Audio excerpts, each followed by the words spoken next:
السلام عليكم ورحمة الله تعالى وبركاته كسور وقلي ديزاينس أمر والبكلا ساعتان علمية كمبيوترka cashirkan waxaan ku baran doonaa hadduu rab raali ka noqdo sidee baaswir u xiri kartaa kombiyuutarkaada. taleefanka uu leeyahay kombiyuutarkan wuu lahaanaa mar walba marka kombiyuutarka uu soo kaco baaswir in lagu weydiiyo waa muhiim sababtoo ah qof walba ayaa isticmaali karta xogtaadana arki karto.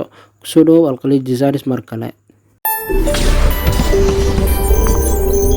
haddii aad ku cusub tahay channelkeena subscribe garee gambalaalkana furo. marka hore waa inaad tagtaa control panelka markaad tagno waxaan u baahanaa waa this is user accounts inaan ku dhufano. remove user accounts ayaan kusii dhufanayna marka leete kadibna baaswirka qaanad arabna hadda hal qaanad oo noo sameeyo qaanad kale waa samaysan kartaa laakiin hal qaanada noo sameeyay halkan qaanad kale kusii create password awoor hal xaraf xitaa baaswir waa kaliya kartaa. baaswir inta waxaa lagu talgalay lacala baaswirka haddaa ilowdid yaa kusoo xasuusan kartaa waxaad rabtaa qori kartaa keliyada leedahay automatically waa la xiray.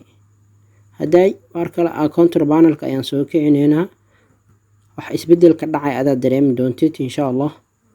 user accounts markaad dhahdid waxaa ujeedaa waa kusii dhufanaysaa haddaa waxayd create password change password hadda loo soo baxay. baaswirkan sidee u bedeli kartaa klik ayaad ku siinaysaa marka horeysa baaswirkii hore ayaa gelinaysaa haddana baaswir cusub ayaa gelisay. hadda hal xaraf aan geliyay haddana xaraf kale ana baaswir intii aan dooranayn haddana kadibna change aan leenahay baaswirka sidaas ayaa ku xirtay.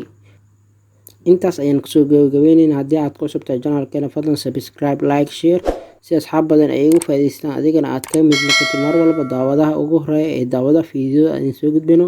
Assalaamu calaykum waraxmatullaahi tacaala wabarakaatuh.